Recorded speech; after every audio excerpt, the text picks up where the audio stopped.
Imagine Pablo. Imagine. Un podcast du Musée national Picasso Paris. L'enfance de l'art. L'enfance de l'art. Paul en Arlequin. La jeunesse est une période où l'on se déguise, où l'on cache sa personnalité. C'est une période de mensonges sincères. Justement, il y a là un jeune enfant déguisé, avec un costume d'Arlequin. Qui est-ce ? C'est Paul, surnommé Paolo par son papa Picasso. Paul est le premier fils de Pablo Picasso. Sa mère est Olga Koklova, une danseuse des ballets russes. Picasso le peint en 1924. Arrête de bouger, Paul. Et c'est pas facile de tenir en place, sans bouger, comme ça, pendant autant de temps quand on n'a que 3 ans. Alors Paul, dans son costume éclatant, symbole de joie et de rire, a le visage concentré, le regard dur. Les traits du visage de Paul suggèrent une moue légèrement boudeuse. Es-tu triste, petit Paolo ? Non, petit mine, je n'aime pas rester statique. Assis sur son fauteuil vert, il pose pour son père, mais il préférait aller courir. Et regarde, tu as bougé et j'ai dû dessiner ton pied dans plusieurs positions. Alors, sur cette huile sur toile, on voit le pied de Paul dessiné au crayon à différents endroits. On sent le mouvement. Et cet enfant fixé sur la toile n'est pas vraiment figé.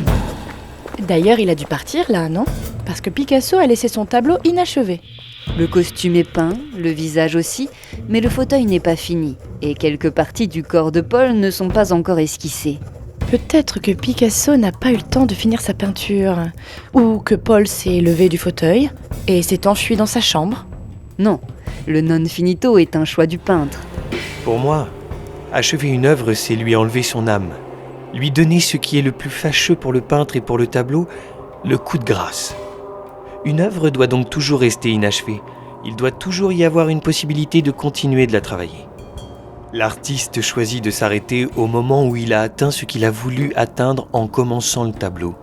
Et en cela, il est le seul juge possible de son achèvement. La peinture, arrêtée en cours de route, nous donne la sensation d'être avec Paul et son père en pleine séance de peinture. Qu'est-ce que je peux faire pour ne pas bouger ? Pense à autre chose. Mais à quoi ? Je ne sais pas, moi. Récite un poème. Lequel ? Celui de l'Arlequin, et de mon ami Guillaume Apollinaire. Ah oui, ça fait comment déjà ? Sur les Sur les tréteaux. tréteaux, l'Arlequin blême salue d'abord les spectateurs. Des sorciers venus de Bohême, quelques fées et les enchanteurs. La figure de l'Arlequin est issue du genre théâtral italien de la Commedia dell'arte. Son costume est fait de losanges multicolores. Ces losanges de toutes les couleurs sont la représentation des multiples facettes du personnage. Il est le fanfaron prêt à divertir son public en toute situation avec des pirouettes. Mais il a aussi une personnalité complexe. Il est à la fois le rire, Et la mélancolie, la fête, et la solitude, le divertissement. et la gravité. Il est plein de couleurs scintillantes, mais ses conditions de vie sont difficiles. C'est une figure qui intéresse beaucoup Picasso. Il le représentera de nombreuses fois tout au long de sa carrière. Il est le symbole d'une réalité complexe. Mais alors papa, pourquoi tu me déguises en arlequin ? Parce que c'est un peu moi, c'est un peu toi, c'est un peu tout le monde.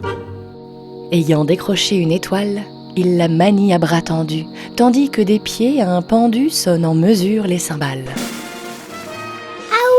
Je veux bien décrocher les étoiles avec toi, papa. Justement, le tableau est terminé. Allons-y. Un podcast réalisé et conçu par Pauline Coppen et Elsa Denac. Avec les voix de Gabriel et Grégoire le Prince Ringuet, Étienne Étienne Monet, Monet, Elsa Denac et Pauline Coppen. À retrouver sur le site du musée